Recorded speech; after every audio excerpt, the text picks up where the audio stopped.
Get started. I want to make sure that we maximize our hour with these amazing executives.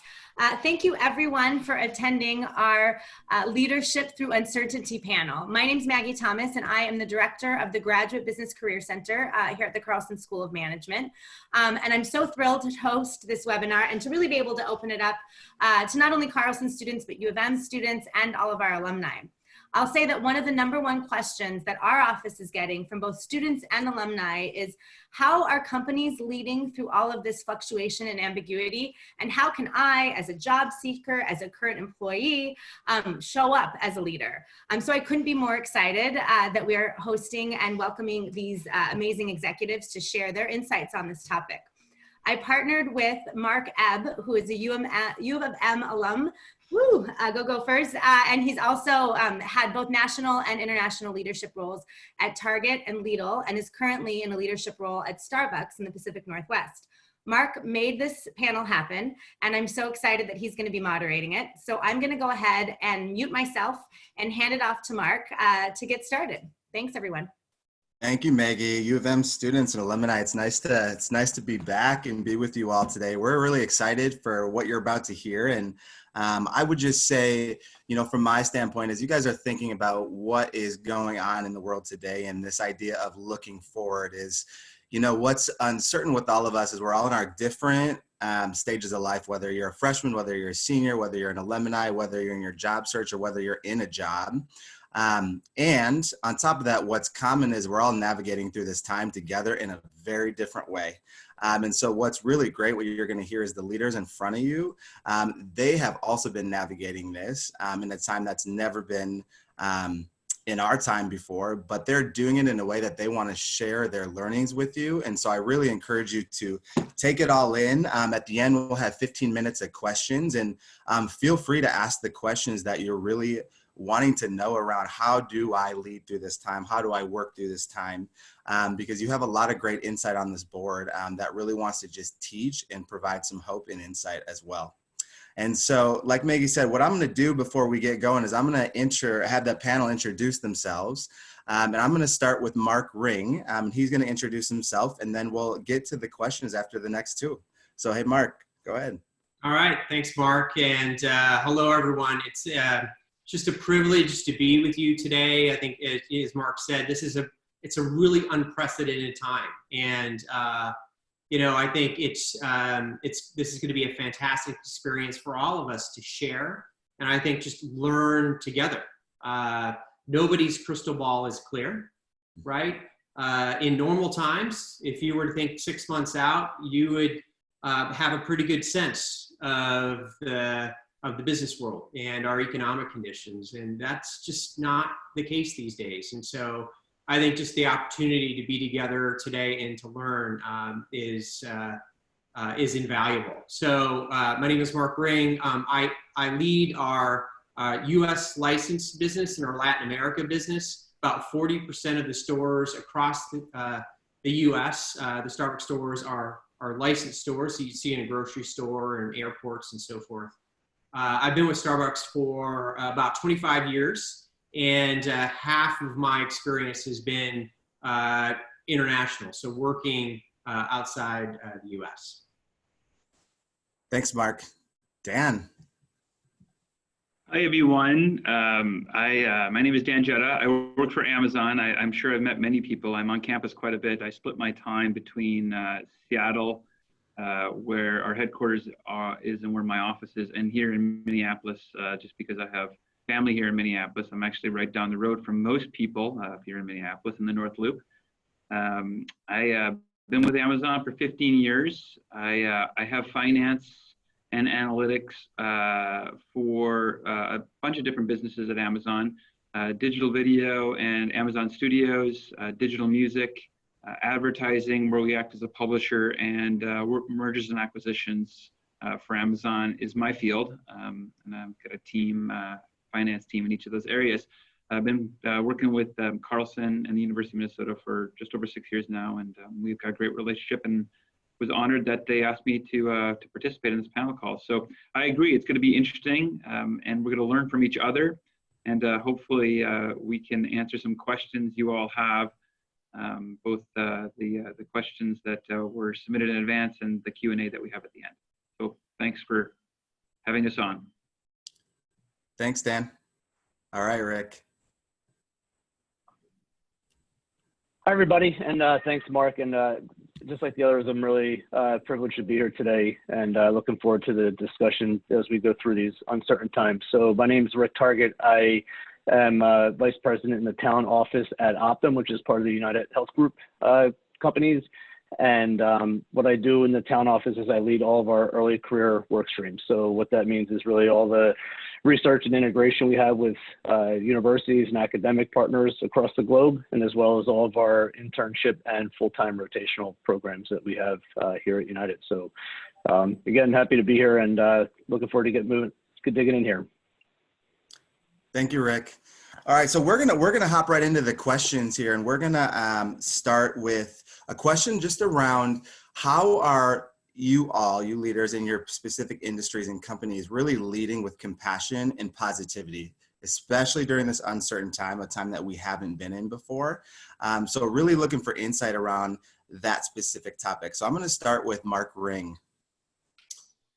Yeah, I appreciate the spirit of the question, Mark, because I think what it underscores is that, the crisis that we're in, it's not just a physical health crisis. It's also about mental health. And actually, if I think about it, that is going to be some of the turbulence that we are going to experience as we come out of COVID. And the physical health crisis is the mental health of those who work around us, who work for us, our friends and our family. And now, I think more than ever as leaders, we've got to be close to our teams, and we've got to be providing the space to listen, right? To share our experiences. As leaders, I think we need to acknowledge that everyone is processing and working through this time in very different ways. And that's okay. People, they need to do them, right? However they're feeling.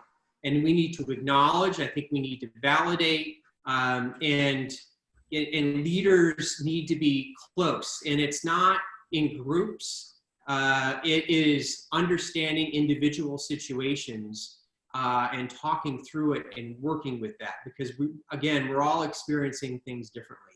The anxiety and the fear, it's real.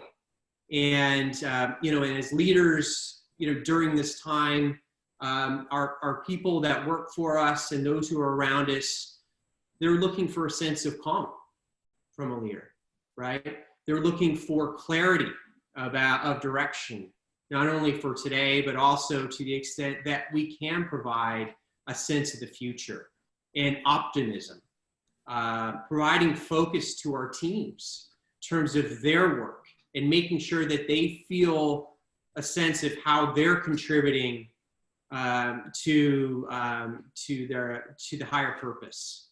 And I think that I just go back to just the sense of empathy. I think leaders especially during this time, need to exhibit that sense of empathy, because again, it's not just a physical crisis in terms of your health, but it's also how are you feeling and how do you come out of this? It's really good. Thanks, Mark. Dan, what about you adding on to that? Yeah, it's a good question. And, first of all, we're all learning as we go. None of us were prepared for this, whether you're, a leader of a team of 5,000 or an individual contributor. And I found that I've adapted my leadership style as I've gotten to know more about what my team needs. So when this all first started, I tried to keep everything as some semblance of normalcy. Tried to keep our processes the same, our meetings the same, and I quickly found that didn't work. People were needed to be off at different times of the day because kids were at home. Other people had they weren't as effective working from home, and so we've adopted and we've done a lot of we've changed a lot of processes, and we've tried to exert some excitement in this new routine. And some examples from my perspective is, we started introducing kids and significant others during calls. I had not met many of my team's spouses. I've met them all, well, not all, but a lot of them now. It's been great. I've met their pets and their animals. Their dogs are included in VCs, and we've had brainstorming ideas on new business ideas like Prime Cinema, where movies that were going to theater are now coming to Prime directly. Movies like Trolls, so we've had new innovative ideas that have come up that we've worked on. We've gotten very creative in how we look at things. I'm sure Starbucks had to do this as well. We had to do our first virtual close during Q1. We didn't know how that would go. And so we developed new processes around that. We've had to develop new reports and new ways to look at the business. But all in all, it's about being creative and about understanding the environment. So we try to end meetings early so people can get up and walk around, because it's so easy to stay in front of your laptop for 8 or 9 hours of meetings. So we try to end meetings 5 or 10 minutes early. I'm encouraging people to go for walks during their lunch hour, not get sucked into a meeting. Making sure that they're active and not just staring at a screen for 8 or 9 hours a day. So the new normal has actually been pretty interesting, and we find that it's actually working. We've done a lot of surveys, a lot of analysis on this, and this whole work from home thing is actually working in a matter of speaking. A lot of people want to get back to the office, some don't, and we'll see where this leads. We don't know, we don't have all the answers, but I'm pleasantly surprised at how productive people have become and how they've been able to adapt to working from home. Still a lot of unanswered questions, like what happens if kids don't get back to school in the fall when summer activities are canceled, and we're working through all that. But it's been a good process, and it's been a learning process for us. Thanks, Dan. And you think, that's great insight. And you think about on the other side of working from home, and you transition to Rick, who's in the healthcare space, right? And so for Rick, how has that looked different for you from leading your organization with compassion and optimism, especially when a lot of them are probably out and about? Yeah, no, that's a great question. And, you're right. We have a majority of our workforce has been moved to home, a lot of our non-clinical resources, but at the end of the day, we have tens and thousands of frontline clinical workers that we need to protect and help them serve for those of us that are home. So we can talk a little bit about that as we kind of go through some of these questions as to what we're doing with them. But I think at the crux of it, it's the way we really look at the members that we serve. We're looking at the same way as our own employees, and it's one person at a time. When we kind of go into this, everybody has their own situation, their own, kind of commitments at home, whether it's helping at-risk loved ones or caring for kids or anything like that. There's not one broad swoop policy that can help kind of fix this from a leadership perspective to make it right for everybody. So I think the way we show compassion and optimism is really one-on-one relationships with our employees, and having a great understanding of what their situation is and what the new norm and what is their new norm and what works for them, and what works for them may not work for everybody else. And I think it's really required us to be adaptive to kind of to Dan's point, like it creates this kind of intersection more ever of personal life and work. As he said, he's meeting spouses, like we're like trying to figure out what scenarios and what arrangements each employee needs. You kind of have to dig in that a little bit and have compassion against that personal situation. And I think the other piece is just, since we're all so virtual right now, is just open communication and connectivity. So I will say I've never met with my team as much as we have since this all started, and just really being able to be lock and step to understand what's everybody working on, how can we help each other, and stuff like that. And I'll just finish off with a piece of one thing that we're doing to help enable our employees to serve as well. We have a lot of physicians that have office jobs, and a good friend of mine I've known for years in the company, he's a pulmonary care specialist and hasn't practiced in patients in over a decade. And he was able to raise his hand and get on a plane and fly into New York City. And he's been on the COVID floor at Bellevue Hospital, which is one of the hot spots, and direct care and leveraging his skills to give primary, patient care to the ones that need that the most. So a lot of what we're doing is supporting people like that, not only enabling them to go raise their hand and go out and serve, but it's also us personally supporting him and his family in that situation, just encouragement and gratitude. That's great, Rick. And that's a great transition, because you think about not just our teams, but the communities of people that are impacted across the globe. Right. So thinking about what are your organizations doing to truly impact the community, whether that's different than you've normally been doing that work in your organizations, or the same. And so I'll pose that to Mark around just your community impact through Starbucks and what that's looked like for you and your team. Yeah.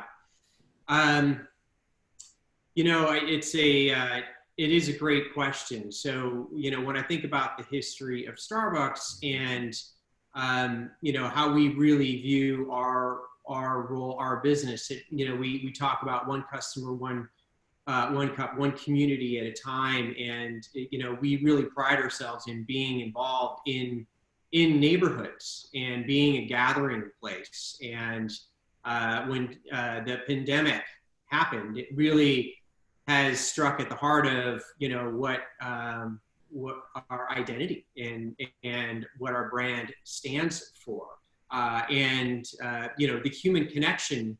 It's universal, regardless of where you go in the world, regardless of the community. We're all human, and that connection is vital, and we're all seeking that, or even during these times. And so I think when something just dramatic, right, this pandemic, this unprecedented happens, and you have a company like Starbucks that has our global footprint and hundreds of thousands of employees, or what we call partners, different ownership structures, really out of the gate, from a leadership perspective, we established a set of principles that would help guide our decision making as we inevitably had to think about not only how do we close stores, but how do we reopen stores, and how do we take care of our partners? How do we find our role in all of this? And the three principles, the first one was around ensuring the safety and the well-being of our partners and our customers. That was our first principle. The second one was around supporting our public health officials and government officials, supporting them, right? Because they are navigating this crisis just as we all are. And they are learning more and more each day, whether it's the CDC, right, the local health departments. And so we felt very strongly that we needed to partner with them. So as we were learning about, how to work within the restaurant, F&B, retail space, that we could share our learnings with them and equally learn the latest in terms of their thinking. And then the third principle was around being of service to our communities. And, Dan asked me the question just before we got started here, was just around, great to see Starbucks starting to reopen stores. We feel like in order to service our communities, one of the best things that we can do is to role model how can you safely reopen within communities, knowing that each community is at a slightly different place, right, in terms of the virus and the impact and the spread of the virus. And, the mandates within various, cities are different across the entire country. So, what we have done is created a different set of protocols within each store to ensure the safety and the health of our customers, but also open it up in a way that's very relevant to that community. And that is incredibly complex, and there's so much work that has gone on behind the scenes. But through that set of principles, that's the way in which we can open our doors, and it's part of the way in which we can be there for not only our customers, but the communities, and demonstrating we're opening up, right? Get a sense of normalcy back, get the huge gears of the economy starting to move again. I mean, this is going to be a really heavy lift. And so whether you're in healthcare, whether you're Amazon and, delivering and providing vital support to all of our communities, like we all play a role and opening back up and doing it in a very responsible manner. Thank you, Mark. That's really good. Dan, what are your thoughts from, and Mark mentions Amazon because it is so vital. Like your organization has been heavily impacted with what's expected. And so from a community aspect, what has that strategy looked like for you? Yeah, it's a great question. And, Amazon is a fairly large business with web services, the consumer/e-commerce business, and then our digital businesses. And every business within Amazon has really stepped up in the community in their own way with their own strategy of how to help. For example, our AWS business has donated $20 million to initiative at with an initiative for aimed at computer consortium to help run compute power for COVID-19 testing and research.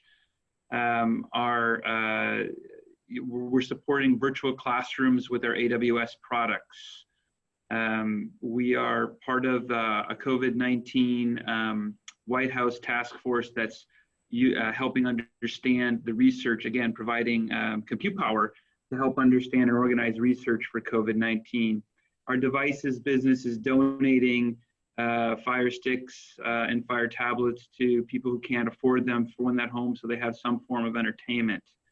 In our local community, we're donating laptops. Just things like that are happening all over from Amazon. But I think probably the biggest one that I've seen is how we've restructured our processes to make sure we can get essential items to customers as fast as possible. And that is no small feat when you are literally overnight, your demand is completely upended.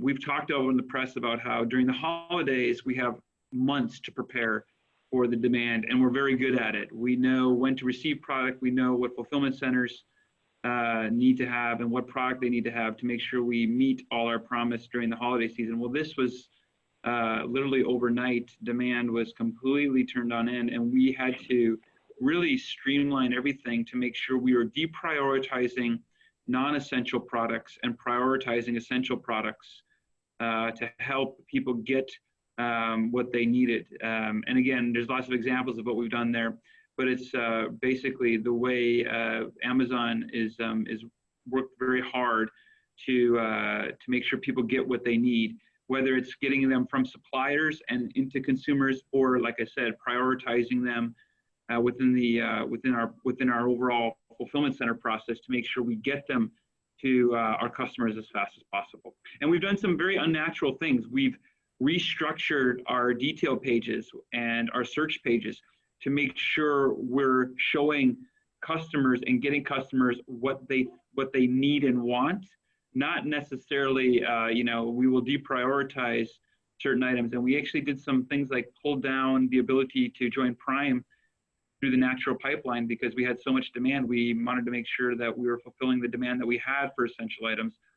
And we stopped receiving non-essential items for a period of time to prioritize essential items, things like that. Some very unnatural things for us to make sure we were getting the customers what they needed.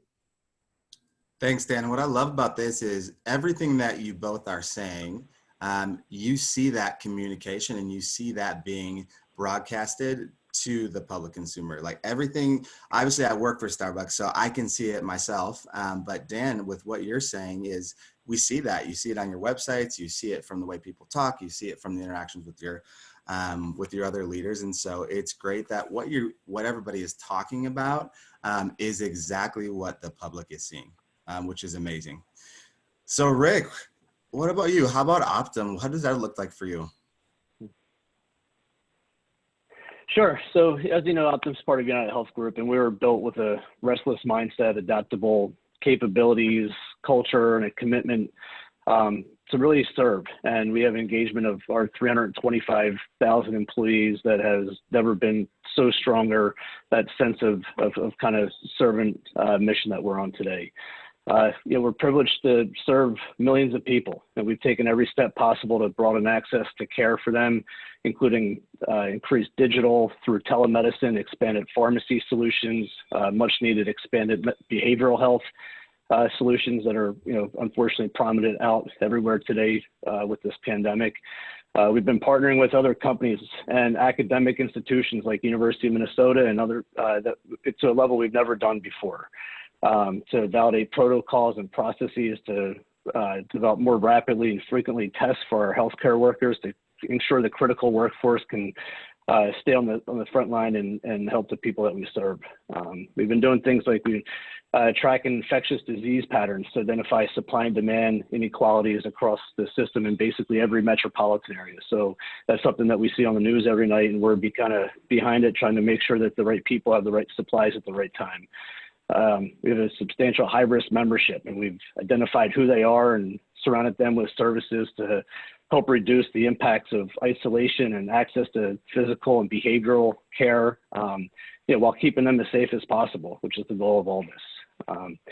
We've been able to provide, I guess, close to over $70 million in initial domestic and global grant funding and investments in advanced health, workforce safety, and support the geographies just like New York City and others that are been impacted by this the most.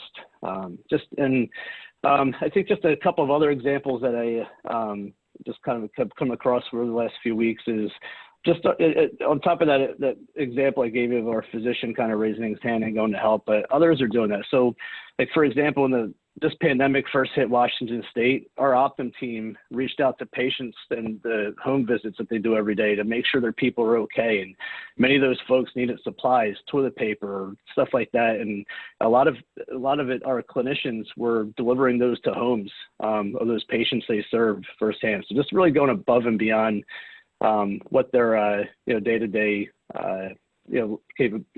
jobs are. And I think most importantly, with our clinical facilities so stressed and people practicing social distancing, telemedicine has become the forefront of all this. So our telemedicine capabilities have been greatly expanded, newly implemented nationwide across basically every one of our primary care practices, which have combined to deliver, I think the number is a little over 26,000 video visits to patients in a little over we have close to 10,000 care facilities that our physicians are leveraging telemedicine for the non-COVID cases. Because I think the thing to know here is all the issues and strains in the healthcare systems with cancer and other diseases and stuff like that hasn't stopped because of COVID. They're all still going. The people are still sick and need care. And this has been an extremely balancing act for us to be a leader in the front line to help the immediate issue of COVID at hand, but also continue the quality of care that we're giving to the rest of our membership along the way. That's great. Thanks, Rick. And I hear just a lot of grit. I hear a lot of creativity where there's a need and you all are meeting it. And it's pretty amazing what just smart minds and just people who care can do in the community. So thank you for sharing. And so you think about on the other side of things, so we have all these jobs. We could have a lot of job seekers, right? Or people who are still, students who are still kind of coming up in their schooling, but eventually going to be looking for jobs in companies who are taking care of their employees. And so as I think about this next question, and Dan, I'm going to pose it to you first, is how is Amazon taking care of their employees during this pandemic?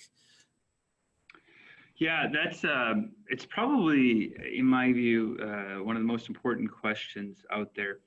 And it is discussed every day. So we have 840,000 employees worldwide. And we just released our Q2 earnings, and we publicly said during those earnings that COVID-19, we're basically investing $4 billion just in Q2 related to COVID-19. Now, much of that is due to ensure the safety of our employees. And so let me give you some examples of what we're doing. So we're obviously providing protective gear and cleaning our facilities all the time, multiple times a day. Less efficient process paths to ensure that we can allow for social distancing. We're offering higher wages to our fulfillment center workers, sometimes at most in an incremental $2 in the US or €2. in the EU. We've created a $25 million relief fund for our contract drivers who deliver the package on the final mile. And as I'm a numbers guy, of course, I'm finance, I was very curious to some of the numbers on what we're actually looking. So I actually I pulled some of them on where we're at as we get ready for employees to come back to work. Now, again, a lot of our employees are in the fulfillment center. They're truly frontline workers, and what we've done for them. We've actually provided over 100 million masks on sites and 2.3 thousand hand sanitation stations. We've added close to 6,000 janitorial staff to increase the sanitation we have, to increase the cleaning. We've added 34 million gloves, 93 million sanitizing spray stations, and 31,000 thermometers and 1,100 thermal cameras. So their temperatures can be taken as people walk into the office. We're developing a back to work plan for when our offices come back to work. And so obviously the safety is very important. And for those jobs that are non-essential, this is actually a point I want to lead with. For the jobs that are non-essential, we are of course not rushing back to work. We want people to come back when, of course, the governments, the local governments allow. We want them to come back on their own timetable. If people are worried about coming back to the office, we are not going to rush it. We're going to go through some type of a phased approach. And I can tell you from my team, I've gotten with my directs, and I am going to work from home as long as possible so people do not feel at all pressure to come into the office. And that's what my directs are going to do as well. We've all agreed that even though many of us want to be back in the office, we feel it's the right leadership thing to do to work remotely because we can, and we can show everybody else that it's okay. So really, it's going to be on their timetable, not on our timetable, that people come back to the office when they are non-essentials. And then for our essentials, our warehouse workers, we're doing an incredible amount to ensure their safety going forward. Great. Thanks, Dan. Mark, I'm going to pass it to you on the same question. Yeah, thanks, Mark. And I'm just listening to Dan and, the billions of dollars, right, that they're investing, and all of these decisions that Amazon is making, and Starbucks is in the same place. We are making significant decisions in very short periods of time, and I just think, as we're all kind of sharing and learning, this is a moment really to think about leadership during a time of crisis. And, we have all been forced to, within a very compressed period of time, gather in the best information that we can. It's incomplete, to gain alignment among our teams, evaluate the options, make decisions, communicate those decisions, take action, then get feedback. All of this happening in hours, in days, and it has, I think, created obviously significant stress, right, within our collective organizations, certainly within government, and across communities. But I think, during times like this, it really allows teams and individuals to really shine. And I think it allows organizations to learn a lot about themselves and where do they have these strengths that, were, further understood, and where do you have weaknesses, and how do you learn from those, and how do you learn quickly address those weaknesses. And I think, what I would say at Starbucks, and I talked about our 3 principles, and I think a key learning for me is once you are set that overall guidance for the organization, it quickly allows the rest within the organization to really feel empowered to make those quick decisions and to gain that alignment and make it happen. And I think, we very quickly understood that, that safety and well-being was really important, was vital for our partners and for our customers. All the fear, the anxiety out there, we needed to address that in real ways. So things like facial coverings and providing facial coverings, and we call it the PPE, right? The gloves, right? plexi shields that you will see in stores. You'd see it in grocery stores. You'll see that in Starbucks stores. We've also instituted a self-health check that, when a partner comes into a store to work their shift, there is an iPad that's right there that goes through a kind of decision-making diagnostic, and they take their temperature.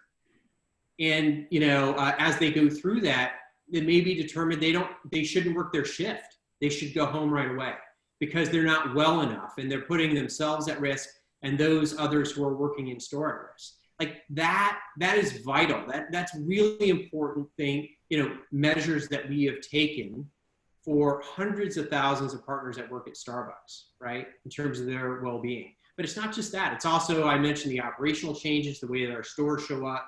Could be drive-through only, could be curbside pickup. It's also addressing the financial health of those who work for our company.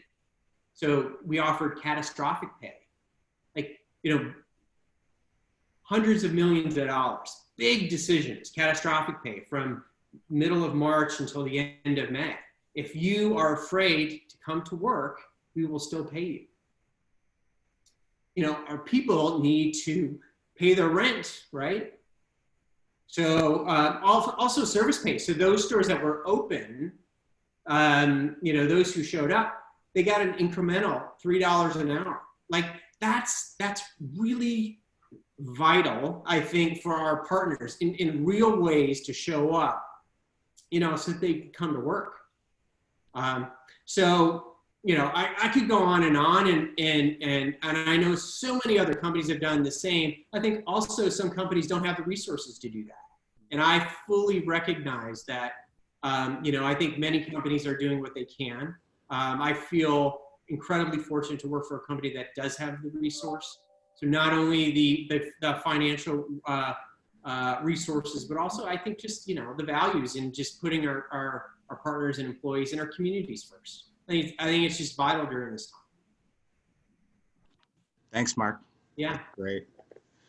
All right. So Rick, this is going to be for you specifically, and this is around just seeking jobs during this time because it can be challenging. And so thinking about from, a talent acquisition position, what can students or job seekers or, current employees do during this time to stay competitive while also being active in their development? Yep.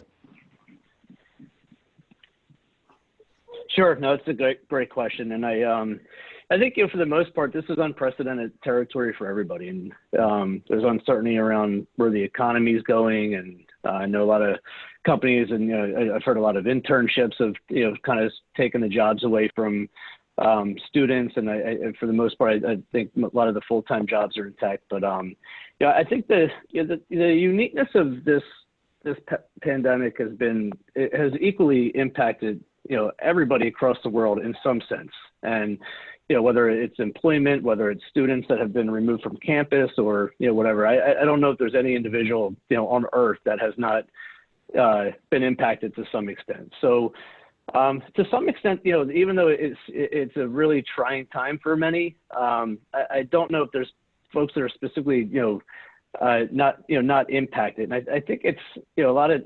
So my advice to folks when they're seeking jobs, and if they have had opportunities taken away from them or things have dried up, I think it's really, how do you deal with adversity, and what have you? This is kind of all a hand that we've been dealt that nobody asked for, and how have you played it, and what have you done with it? So I would say if things are tightening up out there and things just seem to be far and few between, how do you better yourself? How do you better your skills? Could it be self-learning? Could it be creating a good hobby, a new skill?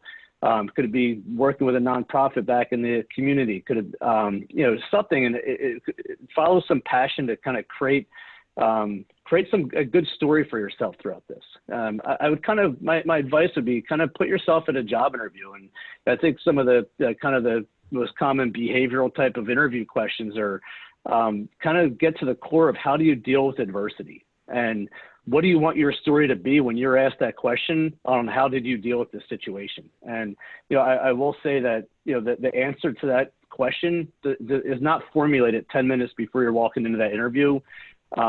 The answer to that question is how you're acting and how you're dealing with the situation today. So, yeah, I've had a question from many students like, hey, if I had an internship canceled, should I put this on my resume? Should I put that internship on your resume? And yeah, I think it's all crafting what your story is. We hire, there's millions of people within every discipline that have finance backgrounds or technology backgrounds, and kind of where do you differentiate yourselves amongst that pool that you're in, and how do you deal with diversity, and how do you adversity and that creates diversity in mindsets for folks. So I would just really look at it as to stay at it, don't give up. I know it can be challenging at times, and but just think about how what are you doing today to craft that story. Great, thanks, Rick. Dan, I'm gonna also ask you the same question around what students or job seekers could do during this time. Yeah, I think I think Rick covered a lot. I would say that I think you need to get very comfortable in a virtual world. Now we don't know what a year or 2 years are going to look like, but I do think virtual is here to stay. That is my personal opinion, but I think it's going to be here for a while. And I think that being in a virtual world is a little different. I think there are positives and there are challenges in both. And I think being able to deal with ambiguity becomes a skill set that becomes vital, because it's not as easy to walk down the hall and see your manager, although it is pretty easy to click to call. And literally see face to face. And I think you have to have that ability to adapt to that. I think the routines that people set are going to be ones that are very important, and that includes taking care of yourself, as I said, and not getting stuck in front of a laptop 8 or 9 hours a day. I think that becomes highly unproductive. I don't have data to back that up, but for me, it does.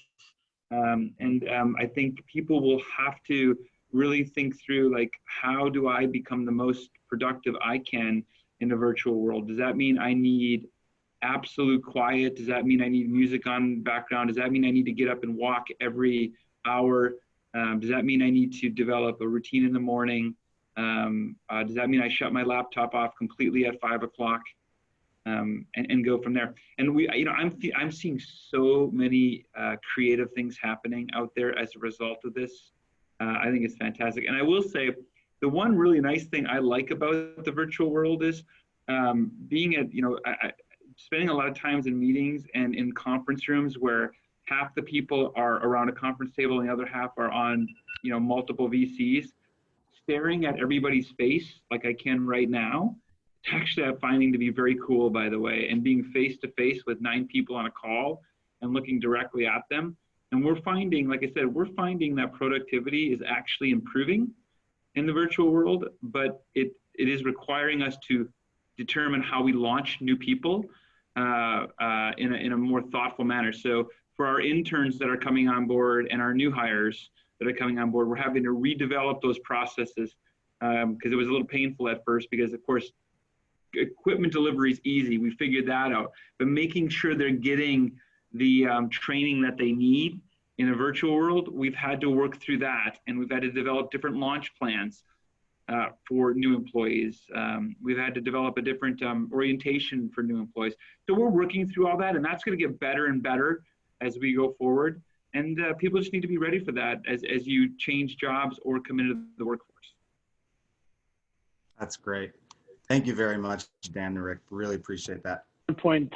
One point to Dan's virtual aspect, because I think he raised a really good point, is I think we need to, for folks that are seeking jobs, you need to figure out how to reinvent your networking virtually. Because as Dan said, everything's virtual now, and the common marketplace on where you would go to find employment right now is completely disrupted. So if it's job fairs or networking groups and stuff like that, it's all done, for the time being. So I think it's how do you take what Dan said, and how do you get innovative, think outside the box to start your networking virtually as well.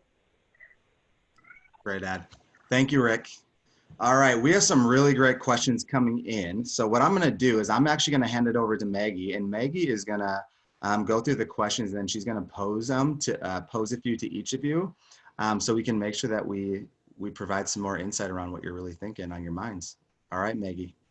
Thanks, Mark. Okay, so one that can go to any of you comes from Claire, and she asks, what are some mistakes that you're willing to share that you've made as leaders during this time? Yeah, Claire, I got so many of those, we could spend the rest of the time talking. Yeah, I agree. I think it starts with just, I think underestimating probably the personal impact and the amount of personal change that has happened, and and whether it's leaving the office one day and actually not even going back, and and recognizing that there's probably a few vital things that I left in the office, but but it turned out fine. But I think I created a very temporary situation that's now become more permanent, and I think the same is for my kids, and for them, for online school. I think we underestimated the impact that this has had on our kids and their friendships, and kind of the rituals that kids have in terms of being on the playground, maintaining their relationships, whether it's graduation.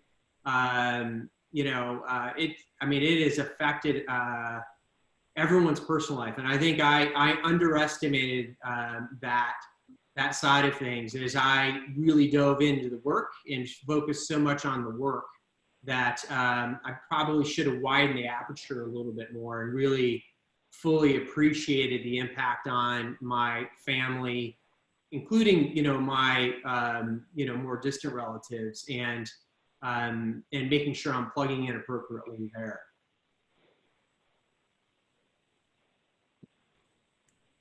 Great, thanks. Okay, so this is Rick from a leadership perspective. Yeah. Go ahead, Rick. I was just going to say, just real quick, I think it's I think a mistake is that I definitely have made is in a virtual world, as a leader, we got to enable our people and not be a bottleneck for decisions. So it's really you don't have the luxury of just running down the office, the aisle, and popping into somebody's office for a quick decision. So it's just really empowering your people and trusting them to help make decisions, and know that we're ready for this. Great advice and learnings from both of you. This one's a pretty tactical one, and this comes from Kevin. And what are some ways that you can leverage networking meetings virtually to get job interviews right now? So it's a pretty tactical job seeker question.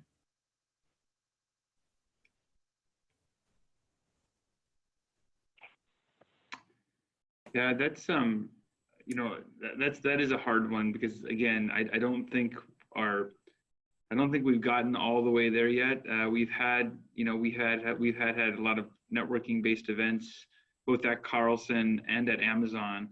I do think that there are still a lot of jobs that are open. So there's always that process to go through, and I would encourage everyone to do that. I'm not sure if Carlson is gonna, I'm sure they're thinking through this on how we can do virtual networking events going forward.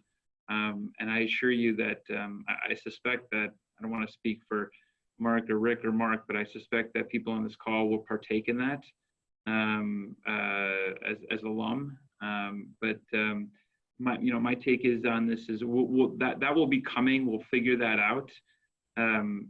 But in the meantime, there are still jobs that are out there, and people should apply for those roles and be ready for the virtual interview. Because that's what's going to happen in the very short term. Is we're doing this now, like no one's meeting in person anymore, and so there's ways to prepare for that, and we should be ready. You should be ready for that.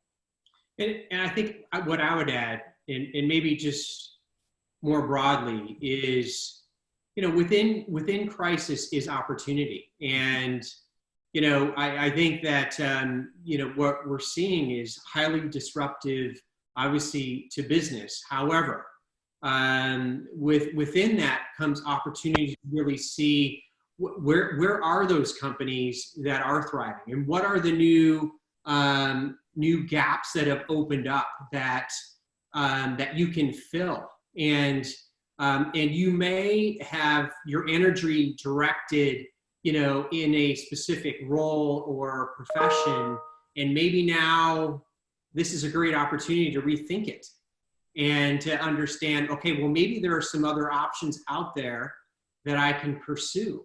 I just think during times that are really challenging, lateral thinkers are the ones who take most advantage, of the situation. And so, I would don't be victimized by it, right? Take control of what you can and really be curious and seek out areas that perhaps, again, you hadn't considered. I think you'd be amazed at what you can learn, how you can expand your network, and how you can be of service to your communities and to others, which then leads to new opportunities.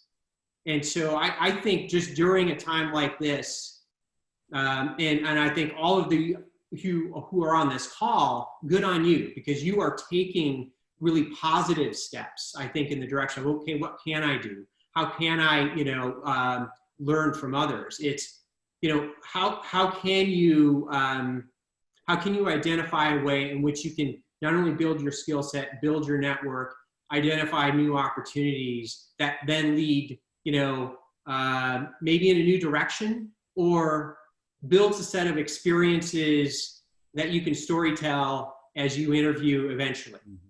So I think nothing but positive can come out of this if you choose to take that action. Yes. Great advice. I had a request for me to turn on the video, so here we are. As I ask questions, I love it, because what I'm hearing is that, the rules are changing, and with that comes a lot of freedom for a job seeker, right? And a new student onboarding as well. So that's kind of maybe the silver lining in all of this. The next question comes from Tong, and he's wondering what steps you have taken yourself to understand this current environment better.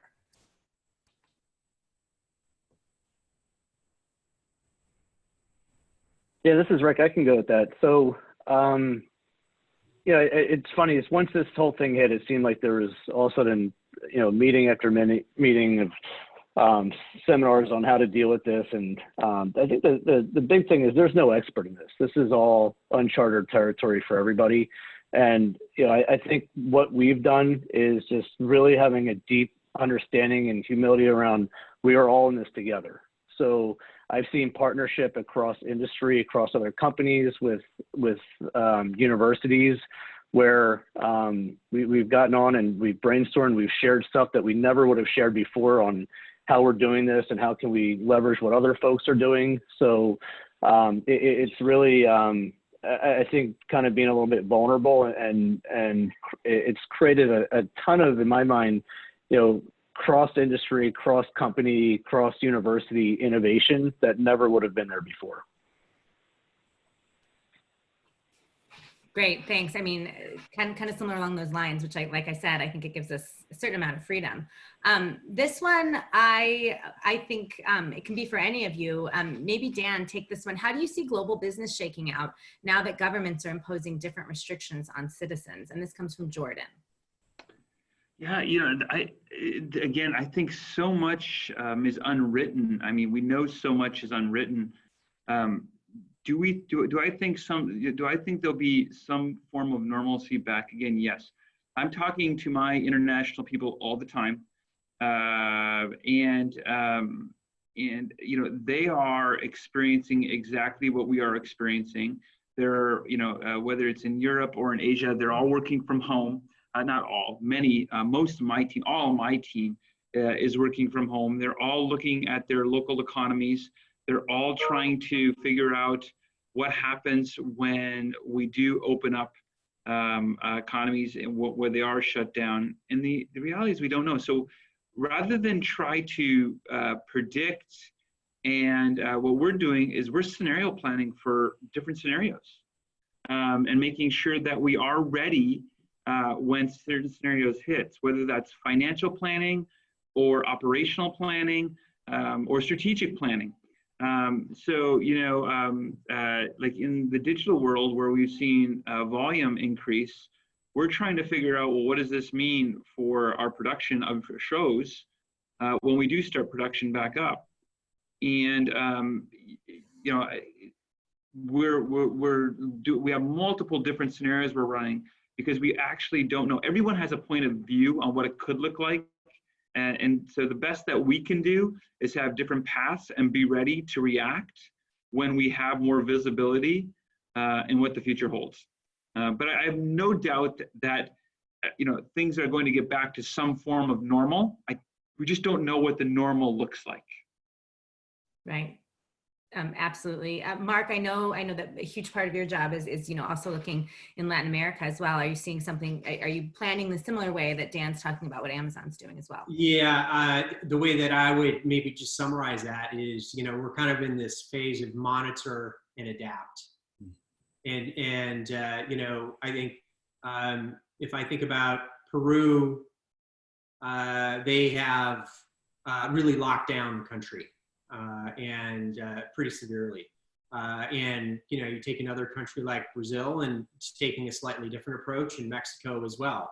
And so, you've got to have local partners who are really staying close to what's happening and taking responsible actions. And so that's been the way that Starbucks has really approached the pandemic. And it's really, what I describe as a very a distributed leadership approach in which, there's guidance certainly that comes out, a framework, but, our markets are empowered to make decisions based on local conditions and doing what's right for the communities. I agree that it's tough to see overall, what is going to happen. But honestly, I'm very optimistic. I think that we will come out of the pandemic. We will have learned a lot. I think as a country, we have. I think that we're in the now normal, and things will change. And I think they will. We will make different investments. We will make different choices as communities and as governments, so that this sort of thing doesn't happen again. And I think that's a positive. And I think all companies, like I said before, are just really self-assessing, kind of their approach to their markets and to their business, and figuring out, right, how do you create more resiliency in your business model? And again, that can only benefit everyone. Wonderful. You're all leaving me more optimistic. I just want to add, I'm going to predict that coffee is going to be just fine. But if you guys still want to cut your prices in half, we won't fight you on that, okay? Coffee's getting us through. Are you kidding? Mark, I'm going to hand it. We didn't even get to any of the questions. So attendees, I'm sorry we tried to get it. You all had great questions, but I'm going to bring it back to Mark so we can be respectful to everyone's time. First I want to say, to these leaders, thank you for hopping on, and thank you for sharing this wisdom with students, job seekers, alumni. And also on the flip side, thank you everybody who decided to jump into this and listen and be vulnerable to say, hey, I want to learn. I just want to learn. And what I would say is, Mark, you said it well, and I wrote this down, and the advice I would give everybody as they leave is be a lateral thinker and be curious. I love that because this is a time to be creative, and that's going to make an impact on people, which is going to make an impact on you. And so be lateral, be curious. Thank you for attending, everybody. And Maggie, thank you so much for just Carlson to say, hey, yes, we want to do this as well for the first time. And I just really appreciate you and just all the work that you put in to care for your students. So thank you, everybody. I hope everyone has a good day. Yeah, thanks for the invite. We really appreciate it. Yeah. Good luck, everyone. Thank you all so much. Stay safe, all. Bye-bye.